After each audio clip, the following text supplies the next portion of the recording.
lahat, gagawa po ako ng sambusa. At dahil gusto ko pong kumain at gumawa ng mismong ako yung gumawa, bumili po ako ng minced meat. Tapos, hinaluan ko po siya ng carrots. Tapos, syempre, may bawang at may sibuyas na po tayo. So, niluto ko po siya ng ganyan dahil gusto ko po organic yung kakainin ko dahil ako mismo yung gagawa ng pagkain na ginawa ko. So, ito na po guys yung result ng ginawa kong samosa.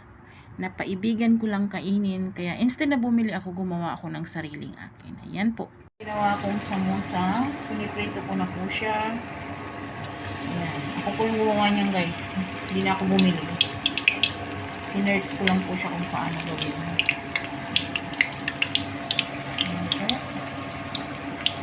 So guys, dito na part, ano na siya, medyo brown na siya. Ayan.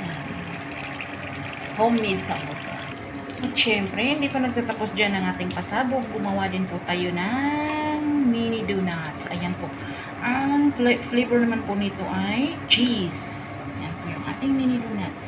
So, yan po yung ating mini donuts. Lalagyan na lang po natin siya ng icing sugar. Ayan. Yan naman ay blueberry flavor. So, ito po yung ating sambusa. Sa mga magtatanong po kung lasang Pinoy po ba siya, yes, lasang Pinoy po siya. Ito naman yung ating mini cheese donut. Ayan. Hindi po siya matigas guys, malambot po yan.